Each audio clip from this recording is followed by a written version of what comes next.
Senhor presidente, senhoras e senhores deputados,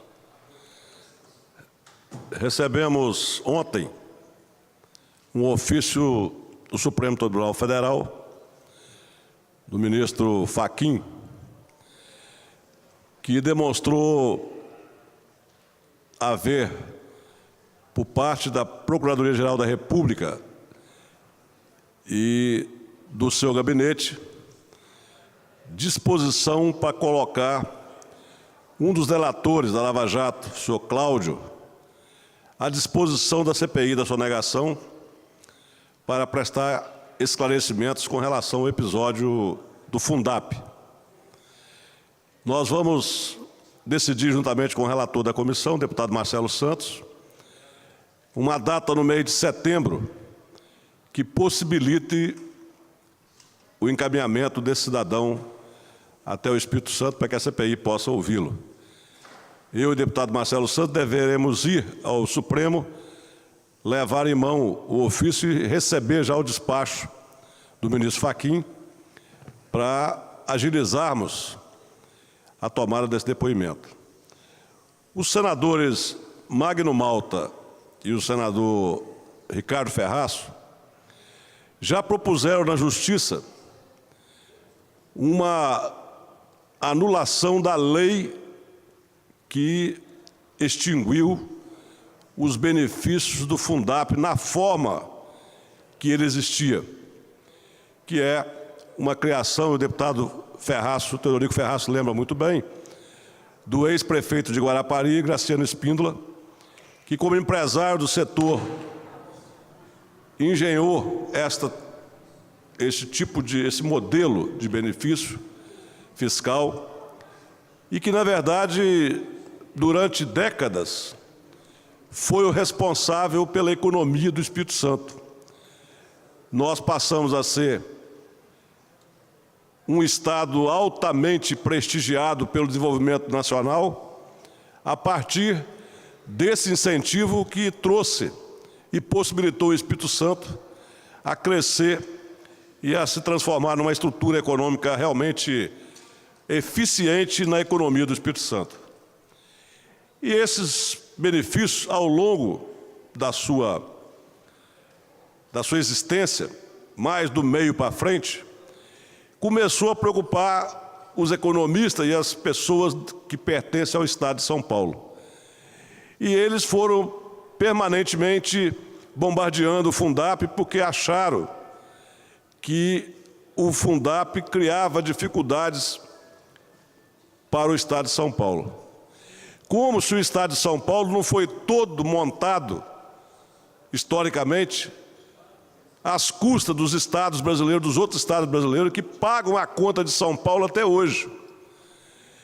Porque 80% do crescimento de São Paulo está fundado em benefícios de dinheiro público, do BNDES e de Ministério de Desenvolvimento.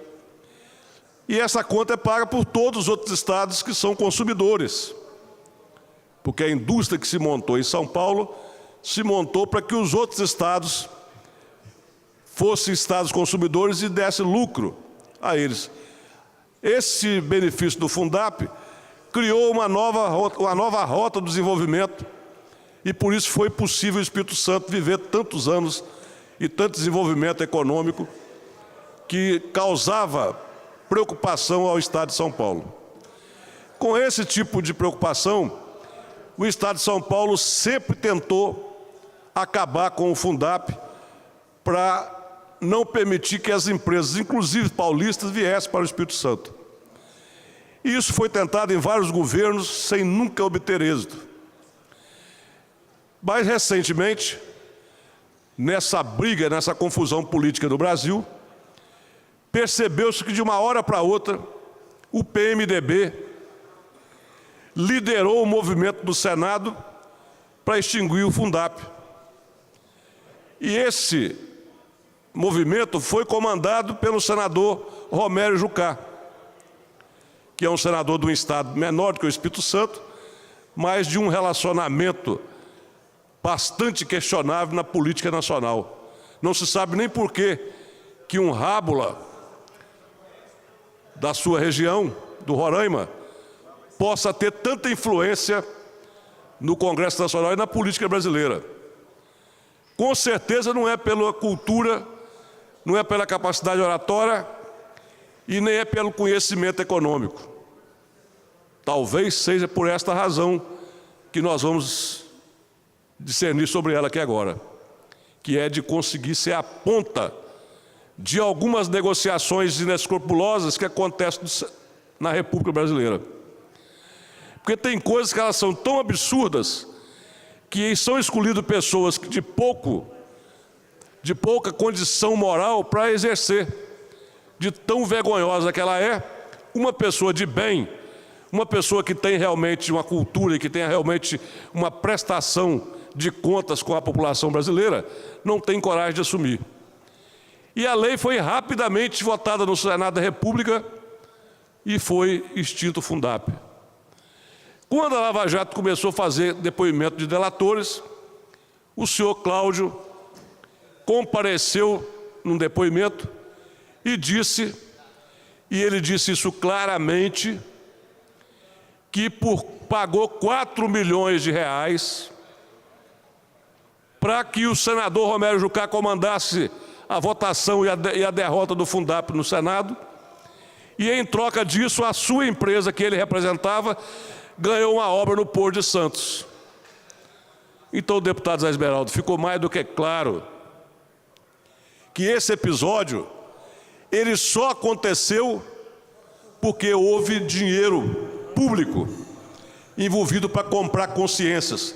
É lógico que muitos senadores votaram sem ter conhecimento de que estava rolando grana, apenas pelo sentimento de que o Fundap foi dado a impressão no Senado de que era um benefício que não era mais possível de ser mantido porque criava uma diferenciação entre os estados brasileiros. Mas não era por isso. Era porque eles tentavam, de todas as maneiras, fazer como sempre fizeram o Estado de São Paulo, manipular o desenvolvimento brasileiro. Porque se você pegar historicamente o que já foi gasto em dinheiro público, federal, para o crescimento de São Paulo, para São Paulo ter rodovias, autopistas, e ter todo aquele amontoado de obras públicas e o crescimento que teve, você vai ver que os recursos são todos federais. Foram recursos que foram desviados para São Paulo, que não foram mantidos no Nordeste, que não foram mantidos no Norte, e que criou aquele bolsão de pobreza em São Paulo, que hoje se percebe que as administrações municipais e estadual têm maior dificuldade de conviver. Dado que o crescimento foi tão descoordenado e tão desorientado que possibilitou a criação de bolsões enormes de pobreza, e você vê que a violência em São Paulo ela é de um nível considerado até desumano diante das Nações Unidas, diante de todos aqueles órgãos que controlam a questão de vida e de crimes no Brasil e no mundo. E isso, evidentemente, porque esse desvio econômico, essa falta de pensar o Estado de maneira equilibrada, é que possibilitou nós termos um Estado com uma importância econômica e de população que nós temos hoje em São Paulo.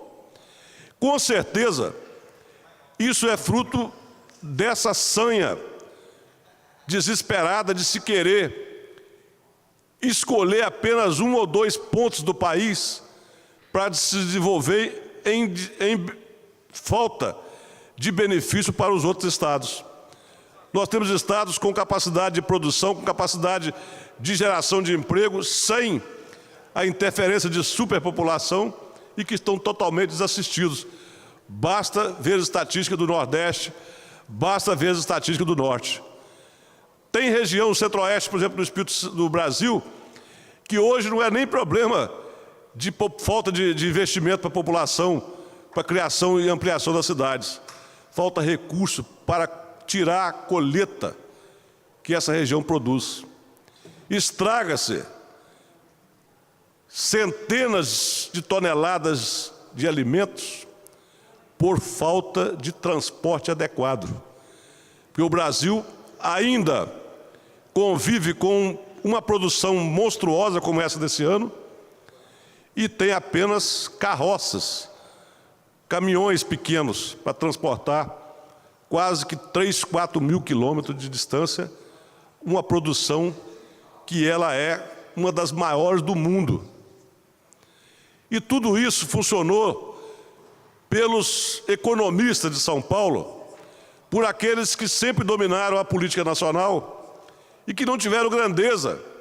Aliás, é uma questão que o Brasil peca muito. Falta de grandeza nos homens públicos para pensar o desenvolvimento de forma organizada. Quando se vai investir em educação, se pensa em São Paulo. Se pensa no Sudeste, menos nos outros estados e até menos no Espírito Santo. Quando se pensa em saneamento, se pensa também dessa forma. E todo mundo sabe que a economia, que o serviço público tem que ser prestado em igualdade de condições e até viabilizando o cidadão permanecer na sua própria região. Mas não. Ao longo da história, se chamou, se atraiu todos os nordestinos para São Paulo, para fazer aquilo que eles poderiam estar fazendo lá no Nordeste, em nome da indústria nacional. Por que a indústria tem que ser em São Paulo e ela não pode ser no Nordeste, não pode ser no Espírito Santo, não pode ser na região Centro-Oeste? Então essa falta de grandeza dos políticos, principalmente dos economistas brasileiros, é que deixa o país numa situação totalmente desorganizada, onde você vê gente milionária, bilionária, onde você vê gente ainda sem escola, sem alimentação, sem condição de saúde. Por quê? Você vai em São Paulo, tem os mesmos problemas que tem aqui no Espírito Santo, Rio de Janeiro e em outros lugares, com relação à saúde, e não era para ter. O que falta lá em São Paulo para que a saúde lá seja uma saúde modelo? Como são a saúde dos grandes estados do país civilizado. É porque São Paulo só pensa em economia para o setor produtivo de alta importância e não investe no cidadão. Tanto é que essa criminalidade que existe em São Paulo, ela é fruto exatamente da falta de atenção aos trabalhadores, que até mesmo os sindicatos famosos passaram a usar a massa trabalhadora de São Paulo apenas partidariamente. E você não vê nenhum sindicato de grande importância nacional em São Paulo lutar para poder desenvolver as condições de trabalho e melhoria de condição de vida e de salário da massa trabalhadora de São Paulo. Você vê, cada presidente de um sindicato tem uma ligação política. Ou é com Solidariedade através do Paulinho da Força, ou é através da UGT, através do PSD, ou é a CUT através do PT. O que faz os sindicatos hoje no país? É trabalhar para a política? É tentar ser senador, ser deputado federal, ser prefeito? Por que não exercer a sua atividade como sindicato em favor dos trabalhadores que, nesse momento de crise, passa pelo vexame, senhores deputados, senhoras deputadas, passa pelo vexame de ver os seus direitos duramente conquistados, aprovado no Senado da República e no governo atual como solução para evitar a crise. Olha, por que a crise passa pelas leis trabalhistas? Por que a crise passa pela Previdência? Não, nem passa pelo problema trabalhista e nem passa pela Previdência. A crise passa pelo roubo do dinheiro público pelos altos comandos da política. A crise passa por mais de 40 ministérios. A crise passa pelas obras paralisadas, pelo recurso público enfiado pela goela, pelo roubo que tem na saúde, pelo roubo que tem na Previdência. É aí que passa a crise. Nós precisamos de governo que tem impulso, governo que tem moral, para cortar exatamente aquilo que faz falta à população. Não é tirar direito trabalhista, não é tirar direito previdenciário.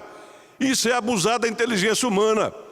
Isso é transformar o país num palco em que os palhaços são a população e o dono do circo é meia dúzia que a cada dia, cada mês, você vê na imprensa comprando fazendas, comprando investimento no exterior, tudo com recurso público desviado que poderiam ser aplicados diretamente em favor da população brasileira.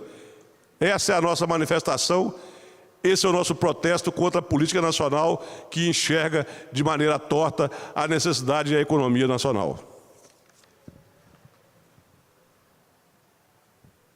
Convido o deputado Enivaldo para assumir a presidência.